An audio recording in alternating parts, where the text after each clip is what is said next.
Welcome to Pretend Football Now. My name is Psych Manders, and with me, as always, is Maul Padiros. Maul, we've got a great, riveting week of Pretend Football to talk about. Absolutely, we've got some real nail-biters, absolutely close to the bitter end. We've got two great game matchups for you, and a fabulous interview later on.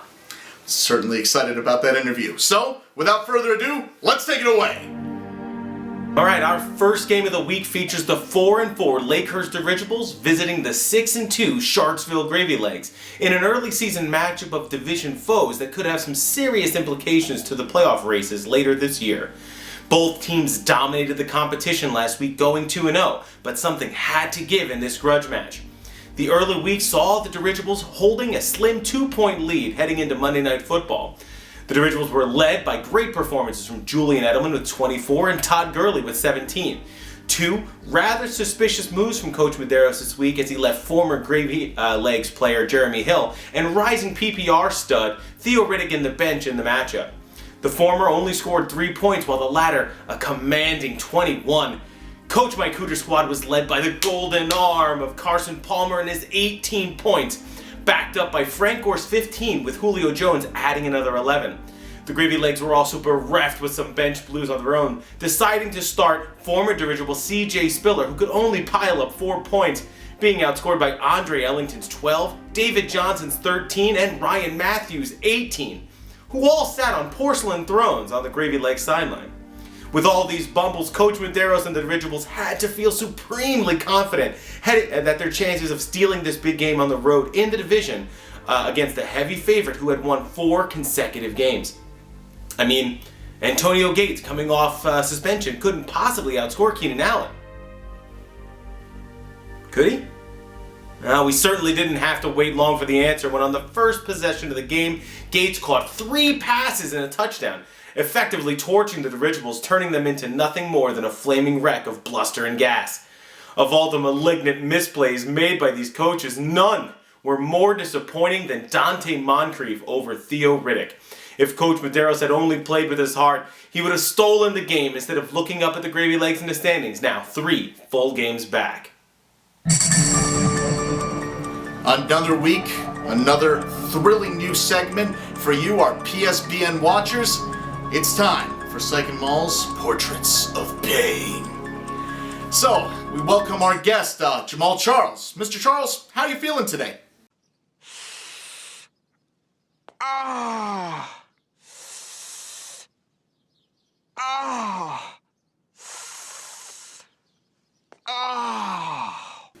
Right.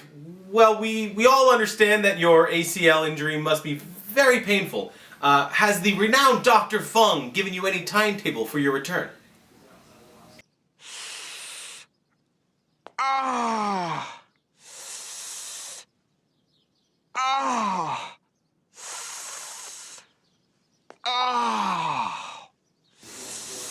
Is he? I don't know if he's. Is there a cameraman like in the? Yeah, so Coach Onyx Garcia will be left in a pretty precarious position for some time. How do you think the Maplewood Smoke Kevin Bacons will proceed without your leadership on the field?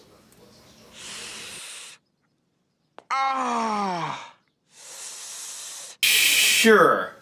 Jamal, there have been some reports around the league that Howie Hindenburg and the blood-splattered Catskill Jack were on the sidelines this week, carrying a tire iron with plans to enact a Nancy Kerrigan-esque attack at some point during the game.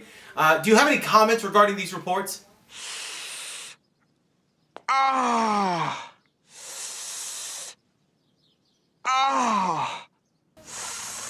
Right. Gotcha. Thank you very much, Mr. Charles.